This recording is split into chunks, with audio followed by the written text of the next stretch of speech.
So obviously I want to talk about what's going on at Algoma Steel in Sault Ste. Marie. My thoughts are definitely with the workers, their families. I know this is a tough time, and I know this is a tough time particularly just before Christmas. And so I've been in contact with the company's leadership. I've been in contact with the CEO, the CFO, and also with Marty Warren, who's in charge of the steel workers. We know that the entire steel sector in Canada has been mostly organized over supporting the U.S. automakers. And their business model before the tariffs was actually organized around that market. And because of the unjustified and unjustifiable American tariffs, which are at 50%, our steel sector is not able to send steel on the other side of the board to these U.S. automakers. And so in that sense, we've been working with the company to make sure that they were adapting their business model. And that is why we've provided this fall $400 million to the company, and Ontario also provided $100 million. And the goal was to make sure that the company would get through these months while they were working on pivoting and adapting their entire operations.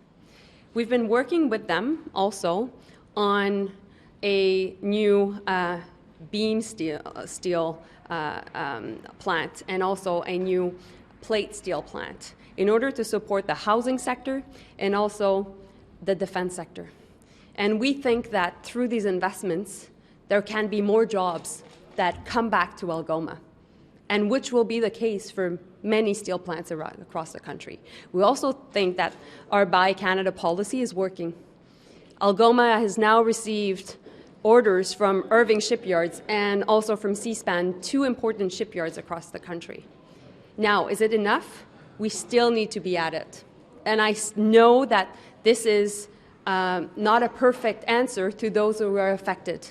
But my point is we'll continue to fight for these jobs. We'll be working with the union. We'll be working with the company. And we'll make sure that the future can be brighter right now for the steel workers and the steel sector. Donc, je peux en parler maintenant en français.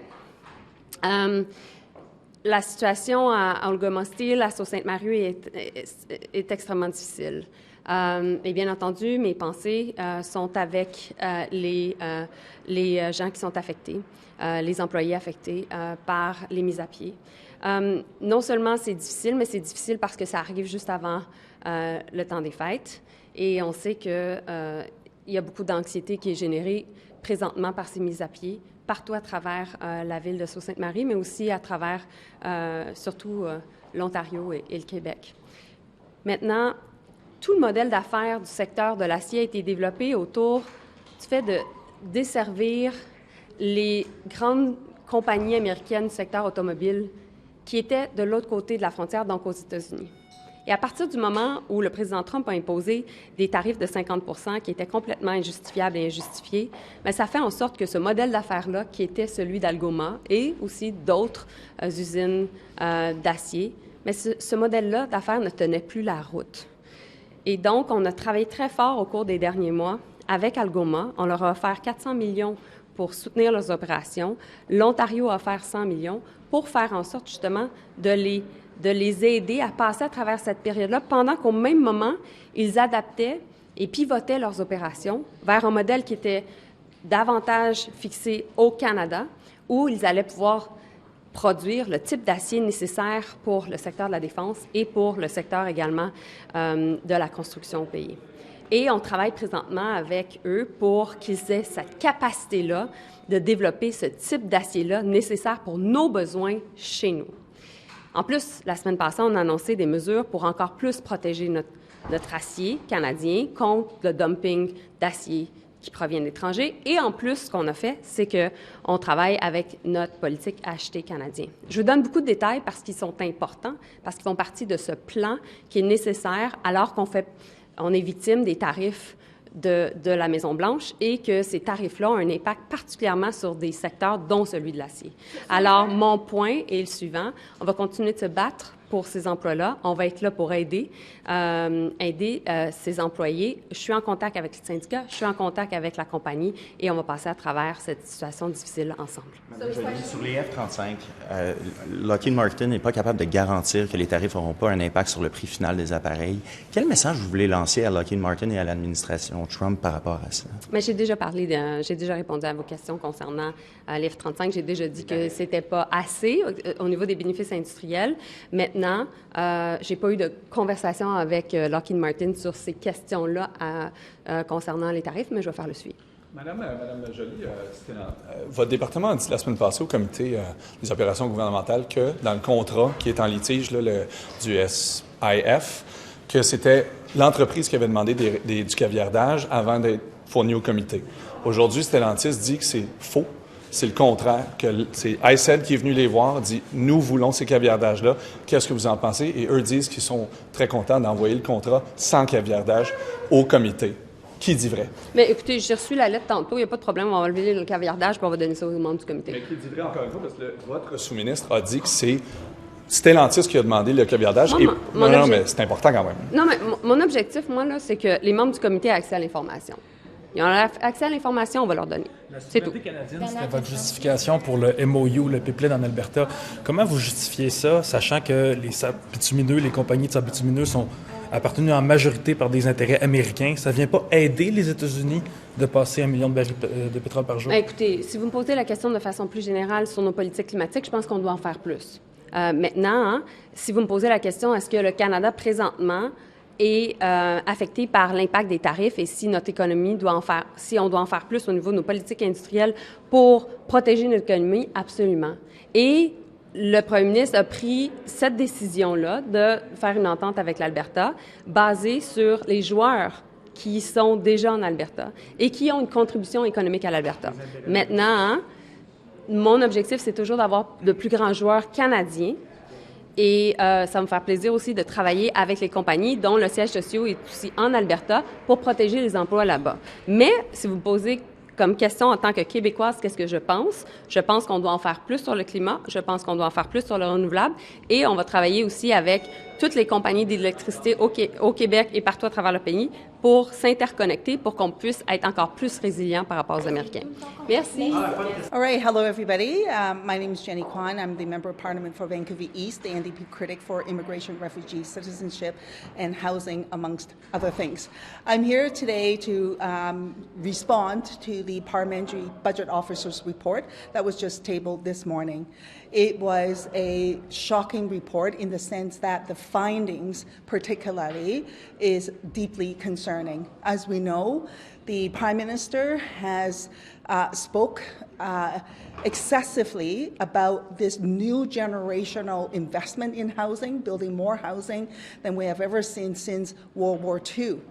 What the Parliamentary Budget Officer, of course, uncovered in that report was to indicate that the commitment from the government in the delivery of housing amounts to 26,000 units over 5 years. Of that, only 13,000 of those units would be truly affordable. So this in the backdrop of the Parliamentary Budget Officer having tabled a report in the summer indicating that for Canada to meet its housing gap in this housing crisis, the government would need to see 290,000 units of housing developed each year for 10 years.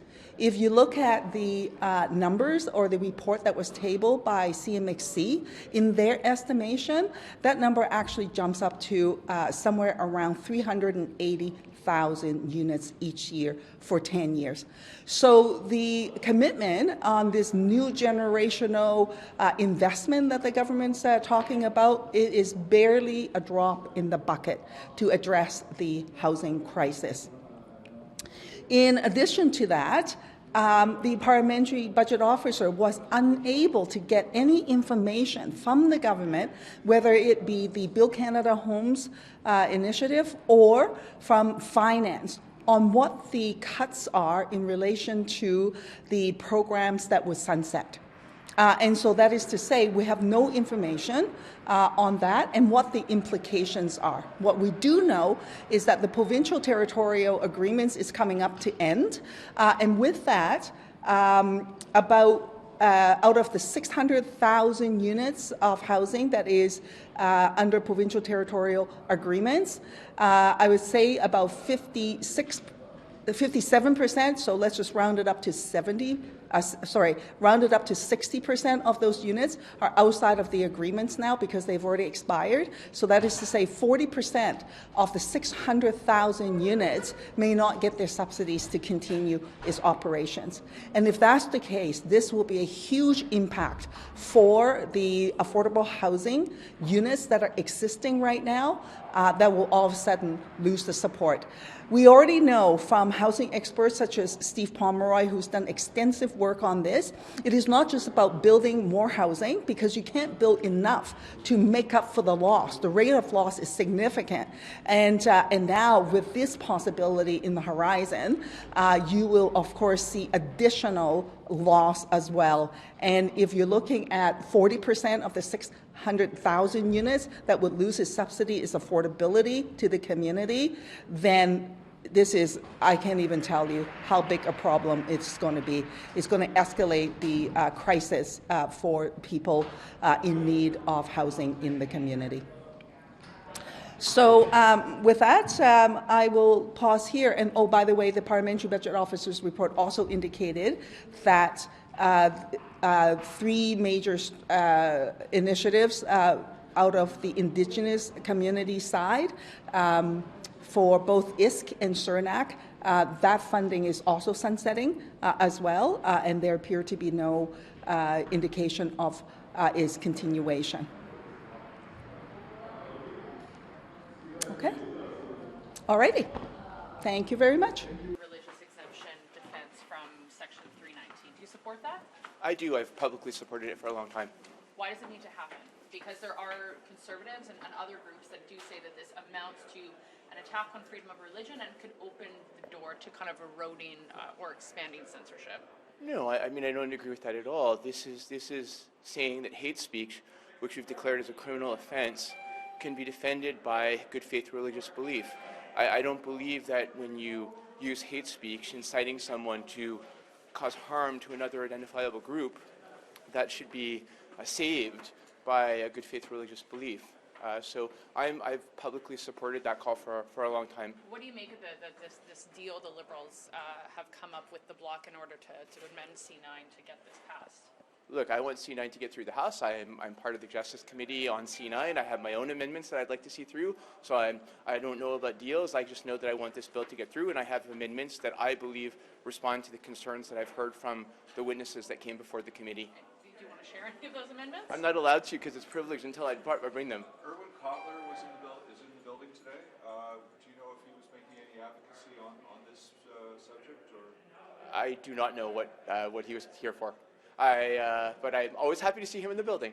What's your sense of how productive the clause by clause is going to be in the committee when it comes to getting C9 amended, given the Conservatives have vowed to kind of fight this tooth and nail and this potential amendment tooth and nail? Well, it's very unfortunate. I mean, C9 responds to demands that many communities, including the Jewish community, have made for the last year and a half, and responds to what was essentially an agreed-upon report from the Justice Committee on Anti-Semitism last December.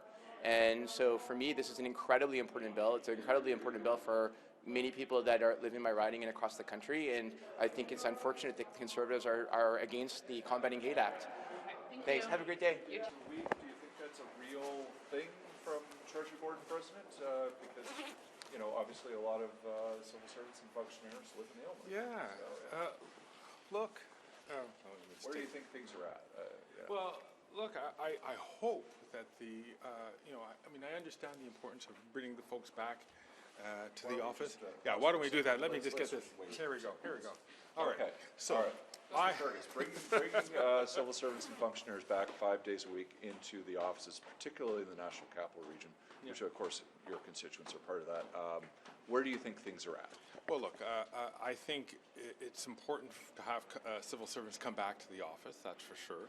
but I would hope that managers will be flexible. You know, 5 years ago when my kid would get sick and I'd have to go home, I really was missing work. Now we have options that we can participate online, so I would hope there would be a flexibility that would be exercised so managers can actually use a good judgment to allow people to do that. What would be an allowable level of flexibility? I don't know, but I mean, as long as the work is getting done, and we know that the work can get done because we created those opportunities through remote work, working from home. It's important to have people come in where it's necessary, and where it isn't necessary, I hope they'll exercise even greater flexibility. What do you make of the fact that we're so many years out from the worst of the pandemic? Many other workplaces across different sectors have kind of figured this out, but when it comes to the federal government, there's still this battle going on. To be honest, I have friends who are in the financial industry in Toronto, and they still haven't figured it out. They really haven't. I got to ask you, because I think this is your writing, when we look across the river to Portage 2, Terrasse de Chaudière, those are huge office blocks that are being gutted, being asbestos removed, restored, whatever, but that's a loss of office space. So if you call people back, they got to have a place for people to come and work. Is that not a problem? Oh, of course. I mean, you have to make sure that they do have a place to work. So once all those renovations are done and those buildings are brought up to standard, I hope and I understand that they've been renovating those buildings also to reflect the more modern cooperative workspaces that we've come accustomed to since the pandemic. So does it, from all our discussion here, it sounds like 5 days a week for the public service is coming. Well, I think it is. I mean, that's what I read in newspapers. That's what I hear on radio. So I'm assuming that is being worked on. Is that satisfactory for you? Like, could you support 5 days a week? Well, I can support it. That's the way we used to have it. And of course, it's up to the employer. So we'll see what the Secretary of the Treasury Board does. I just wrap with this question. You were Speaker. You were responsible for thousands of Hill public servants who exist under a different work rules. But as the former giant employer of the House of Commons, would that work for the way you ran things? So the way that I ran things was, again, similar to what I'm reading about. People were invited to come back to work, but where their flexibility and where there could be, where the need was required, we allowed people to work remotely. Thanks Great. for stopping. You're very welcome. Anytime. Good luck, guys.